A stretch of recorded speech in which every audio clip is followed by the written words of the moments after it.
Well, as King Namor once said, start applying meaning to everything and nothing will make sense. But we're going to try this Exodus chapter 8 anyhow. We'll start in right on verse 1. And the Lord said to Moses, "Say to Aaron, hold out your arm with the rod over the rivers, the canals, and the ponds, and bring up the frogs on the land of Egypt."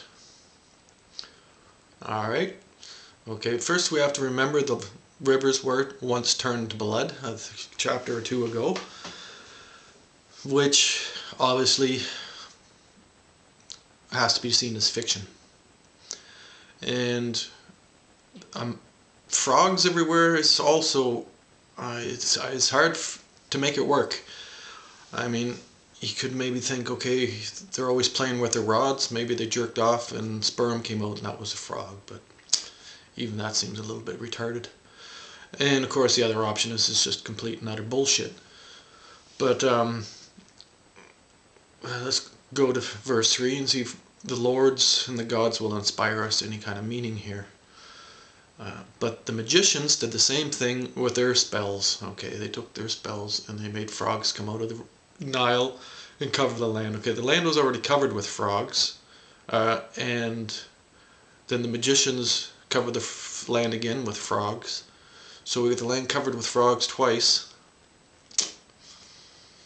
The frogs obviously have to symbolize something. It's a euphemism for something. And I could actually use some help on this one. If somebody can figure out what's going on here, I'd really like to know. But I think more than anything, we've got to realize that this book is a book that could very well have been like one of those traditional books. Like if you read the Iliad, you get the same idea. You understand things about the time, but you have to know that it's fiction, that the story has been told over and over again. And every time you tell a story over, it changes. It changes usually so that the details are a little bit more extreme. And I think that's what we're getting here, is that the story has just been told so many times before it gets recorded that we've lost the original story and come up with a science fiction fantasy fairy tale that just isn't going to make any sense.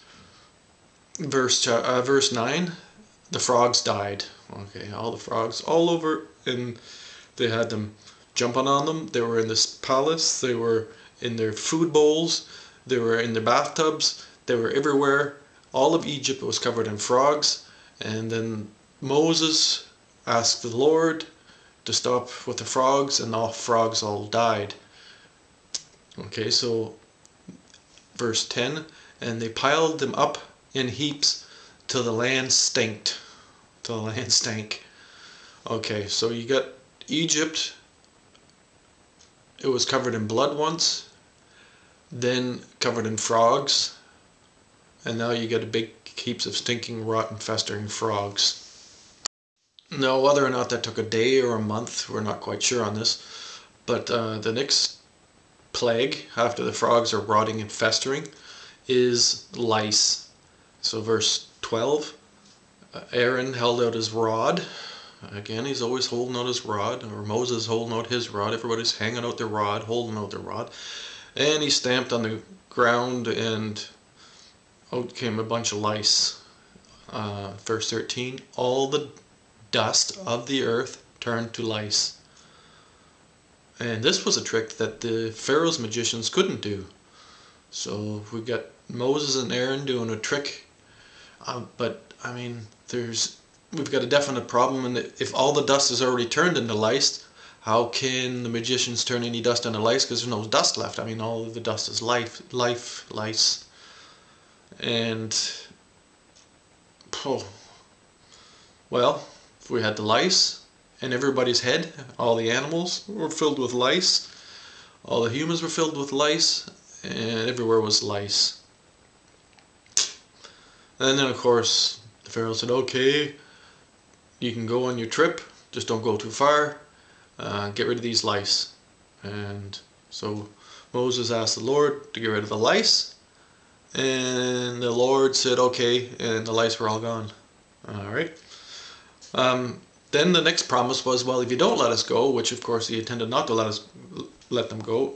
Moses intended the Pharaoh not to let them go. I mean, even if the story was true, which it isn't, because there probably weren't the Israelites, I don't even think were ever slaves there in Egypt. I mean, it's hopeless. It's hopeless. Hopefully we can get something better in the next chapter. Anyway, the next one, the translation is a little bit unsure in Hebrew if they mean swarms of insects or wild beasts. But I think we've all heard stories about locusts swarming in and devastating crops and then going to their next place. I mean, that's what, once the food's all gone, then they move on to the next territory. So maybe they were talking about locusts. Anyhow, verse 20, the land was ruined. Once again, I mean, how many times was it ruined so far? I guess till chapter 8 it was ruined 2 or 3 times. And then Moses did another prayer to his Lord, and then all the bugs went away. So, then he went back to Pharaoh, and the Pharaoh said, no, you can't go, we still need you as slaves. It almost sounds a bit like an early version of a computer game for kids. Or let's not say kids, let's say adolescent boys who have got a hard-on from morning till night. And if you're a man, you might remember this.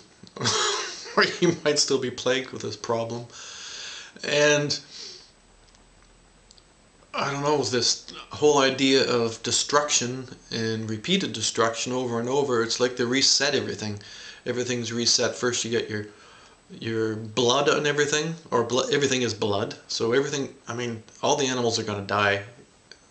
All the wild animals. And all the bugs and all the fish are already dead. And if the fish are dead, then the frogs are probably dead as well. Because if your river is dead, the frogs are going to die before the fish. The frogs are most sensitive towards environmental disasters, and they usually die out first. And